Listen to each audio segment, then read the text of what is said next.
TRS party అధ్యక్షురాలు కవిత కొన్ని సంచలనమైనటువంటి వ్యాఖ్యలు చేశారు. ఆమె రెగ్యులర్గా హరీష్ రావును టార్గెట్ చేస్తూ ఉన్నారు. సో ఇప్పుడు మళ్ళొకసారి హరీష్ రావు టార్గెట్గా చాలా విషయాలు ఆమె చెప్పారు.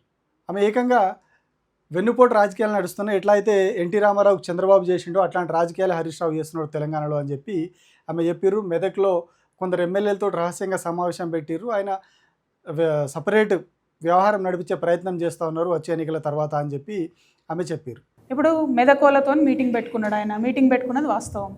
మెదక్లో అన్ని సీట్లు గెలిస్తే నేను మొత్తం బీఆర్ఎస్ని హస్తగతం చేసుకోగలుగుతాను నేను ఓపెన్గా చెప్పింది కూడా వాస్తవం. దానికి నాకు బీజేపీ సపోర్ట్ చేస్తానని కూడా చెప్పింది వాస్తవం. దానికి ఆర్ఎస్ఎస్ పెద్ద మనుషులు ఏడగలిసిన కూడా నేను చెప్తున్నా. ఇది ఒకటే కాదు, ఇంకా ఆయన వ్యాపారాలు రకరకాలుగా చేస్తున్నాడు, ఇక్కడ అక్కడ పాల వ్యాపారం అది ఇది అని చెప్పి అని చాలా లెక్కలు ఆమె చెప్పారు. సో అంతా బాగానే ఉంది. ఆమె ఒక పార్టీ నాయకురాలిగా ఇంకొక పార్టీ మీద ఆరోపణలు చేయడం అనేది కామన్, ఇవన్నీ రెగ్యులర్గా జరుగుతూ ఉంటాయి. అయితే ఆమె అదే ఫ్యామిలీ నుంచి బయటకు వచ్చిన వ్యక్తి. అదే ఇప్పుడు ఎవరైతే ఏ పార్టీ మీద అయితే ఆమె ఆరోపణలు చేస్తున్నారో అదే పార్టీ నుంచి కవిత బయటకు వచ్చారు. ఆ పార్టీ అధినేత కేసీఆర్కు ఆమె కూతురు. ఆ పార్టీ ప్రభుత్వం 10 ఏళ్ళు ఉన్నప్పుడు ఈమె కూడా ఆ ప్రభుత్వంలో భాగస్వామిగా ఉన్నారు, ఎంపీగా ఉన్నారు, ఎమ్మెల్సీగా ఉన్నారు. చాలా కీలకంగా ఉద్యమ సమయం నుంచి కూడా పార్టీలో కొనసాగారు. అంతా బాగుంది. సో ఇప్పుడు ఆమె బయటకు వచ్చి అప్పుడు జరిగినటువంటి అవినీతిని, అక్రమాలు ఇట్లా జరిగినాయి అట్లా జరిగినాయి బయట పెడుతూ ఉన్నారు. ఓకే, బాగున్నది, చాలా అద్భుతంగా ఆమె బీఆర్ఎస్ పార్టీలో ప్రభుత్వంలో జరిగినటువంటి అవినీతి కావచ్చు, అక్రమాలు కావచ్చు, ఇవన్నీ బయట పెడతా ఉన్నారు. బాగున్నది, వాటి మీద ఎంక్వైరీ జరగాలి. తప్పు ఎవరు చేసినా తప్పే, రాష్ట్రానికి అన్యాయం ఎవరు చేసినా తప్పే.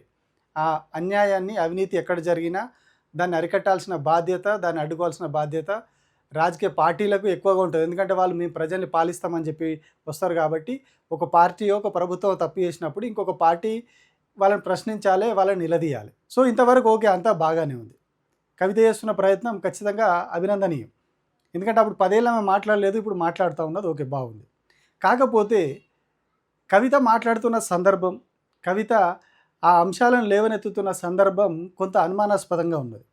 ఇది ప్రజల్లో కూడా చర్చ జరుగుతూ ఉన్నది. బయట ఎక్కడికి వెళ్ళి ఒకవేళ రాజకీయ అంశాల గురించి మాట్లాడుతూ కవిత గురించి చర్చ వచ్చినప్పుడు ఈ అంశం చాలామంది ప్రస్తావిస్తున్నారు. అది ఏ అంశం అంటే, ప్రతిసారి బీఆర్ఎస్ పార్టీ ఏదో ఒక కీలకమైన అంశాన్ని లేవనెత్తినప్పుడు, ప్రభుత్వ వైఫల్యాలను లేవనెత్తినప్పుడు, ప్రభుత్వ తప్పిదాల మీద పోరాటం చేస్తున్నప్పుడు, ప్రభుత్వ తీరును ఎండగడుతున్నప్పుడు మాత్రమే కవిత బయటకు వస్తారు. కవిత బీఆర్ఎస్ పార్టీ పైననో, బీఆర్ఎస్ పార్టీలో ఉన్నటువంటి నాయకుల పైన, కేటీఆర్ పైననో, హరీష్ రావు పైననో, సంతోష్ రావు పైననో కీలకమైన ఆరోపణలు చేస్తూ ఉన్నారు.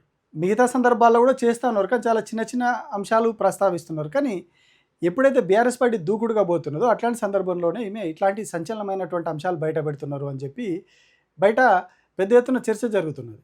సో దానికి కూడా కారణం లేకపోలేదు. ఇప్పుడు కవిత ఇట్లాంటి చాలా అంశాలు చెప్పారు.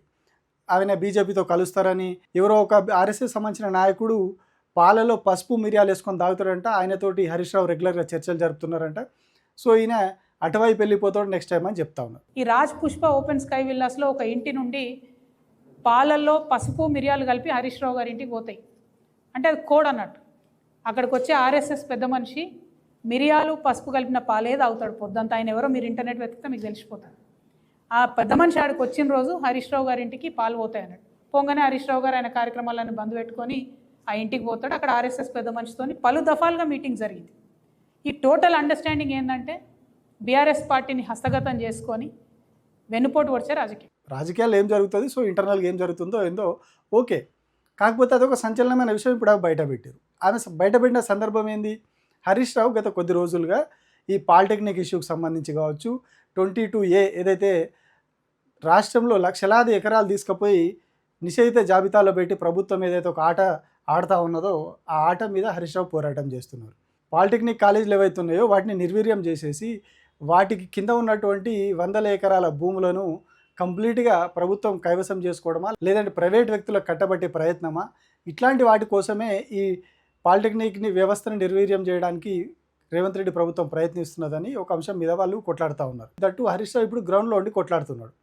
అటు 22A సంబంధించి కావచ్చు, ఇటు పాలిటెక్నిక్కి సంబంధించి కావచ్చు. మొన్నటి వరకు చాలా అంశాల మీద ఆయన కొట్లాడుతూ పోయింది. ఇప్పుడు ప్రజెంట్ అయితే ఈ 2 అంశాల మీద బాగా కొట్లాడుతూ ఉన్నారు. సో ఇవాళ వరంగల్ వెళ్ళారు. వరంగల్లో అక్కడ ఉద్యోగుల నిరసన దీక్షలో కూడా ఆయన పాల్గొని అక్కడ కూడా మాట్లాడారు. అంటే చాలా కీలకమైన అంశాల మీద ఇప్పుడు ఆయన పోరాడుతూ ఉన్నారు ప్రభుత్వానికి సంబంధించి. ఎందుకంటే పాలిటెక్నిక్ కాలేజీలకు చాలా పట్టణాల్లో, జిల్లా కేంద్రాల్లో చాలా విలువైనటువంటి భూములు ఉన్నాయి. మన హైదరాబాద్లోనే మాసబ్ ట్యాంక్లో, అట్లాగే మారేడుపల్లిలో దాదాపు 10 నుంచి 20 ఎకరాలకు పైగా భూములు ఉన్నాయి. 150 కోట్లు 200 కోట్లకు పైగా ఎకరం భూమి అమ్ముతున్నామని ప్రభుత్వమే చెప్పుకున్నది. అట్లాంటప్పుడు మరి ఈ భూమి ఎంత విలువైందై ఉండాలి. సో ఇట్లాంటి భూములన్నింటినీ కూడా ప్రభుత్వం అమ్మేసే ప్రయత్నం చేస్తుందన్న ఉద్దేశంతో వీళ్ళంతా ఇది చేస్తూ ఉన్నారు. అంటే ఇది చాలా ఇంపార్టెంట్ విషయం. అట్లాగే 22A లక్షల ఎకరాలు ప్రభుత్వ కార్యాలయాలు ఉన్నాయి. అందులో ఆల్రెడీ పర్మిషన్లు ఇచ్చి అన్ని ఇచ్చి కట్టుకున్నటువంటి ఇళ్ళు, అపార్ట్మెంట్లు, ఇండిపెండెంట్ హౌస్లు ఇట్లా చాలా ఉన్నాయి. సో అది కూడా చాలా పెద్ద ఇష్యూ. వీటి మీద కంటిన్యూస్గా వాళ్ళు సభలు నిర్వహిస్తూ ఉన్నారు. కంటిన్యూస్గా పాలిటెక్నిక్ కాలేజీలు తిరుగుతూ ఉంటాయి. అట్లాగే 22A బాధితులు ఎక్కడెక్కడ ఉన్నారో అక్కడెక్కడ పోయి మాట్లాడుతూ ఉన్నారు. ఇది ఒక సీరియస్ ఇష్యూ నడుస్తున్నది. సో ఈ సందర్భంలో కవిత వచ్చి హరీష్ రావు టార్గెట్గానే ఇట్లాంటి ఆరోపణలు చేయడం, ఒకవైపు వాళ్ళు తీవ్రమైన పోరాటం చేస్తున్న టైంలోనే ఈమె ఇట్లాంటి అంశాలు బయటపెట్టడం అనేక అనుమానాలకు తావిస్తూ ఉన్నది. సోషల్ మీడియాలో చాలా చర్చ జరుగుతూ ఉన్నది దీని మీద కూడా. ఈమె డైవర్షన్ చేస్తుంది వచ్చి అని చెప్పి బీఆర్ఎస్ పార్టీ వాళ్ళు సోషల్ మీడియాలో చాలా రోజులుగా ట్రోల్ చేస్తున్నారు. సో మరి ఇంత ట్రోలింగ్ నడుస్తున్నా, ఇంత విమర్శలు వస్తున్నా కూడా ఆమె ఎక్కడ తగ్గట్లేదు. గతంలో కూడా చాలా సందర్భాల్లో బీఆర్ఎస్ పార్టీ ఒక గట్టి పోరాటం ఎత్తుకొని పోయినప్పుడు ఆమె వచ్చి బీఆర్ఎస్ పార్టీ మీద ఆరోపణలు చేయడం, లేదంటే బీఆర్ఎస్ పార్టీ నాయకుల మీద ఆరోపణలు చేయడం ఇట్లాంటివి జరుగుతూ ఉన్నాయని చెప్పి రెగ్యులర్గా బీఆర్ఎస్ పార్టీ వాళ్ళే చెప్తున్నారు. సో ఇప్పుడు కూడా మళ్ళీ అదే సందర్భం వచ్చింది. అట్లాంటి ఒక కీలకమైన సందర్భంలోనే మళ్ళీ హరీష్ రావును టార్గెట్ చేస్తామే మాట్లాడారు. సో ఈ చర్యలు కొంత అనుమానాస్పదంగా ఉన్నాయి. తప్పులు జరిగినాయా, అవినీతి జరిగిందా, ఆయన బీజేపీలోకి పోతాడా, ఇంకొకటి పోతాడా, చాలా ఇంపార్టెంట్ విషయాలు, పొలిటికల్ అంశాలు బయట పెట్టాలి. కానీ బయట పెడుతున్న సందర్భం ఏది, ఇక్కడ ప్రజలకు అక్కడికి వచ్చేవి ఏవి?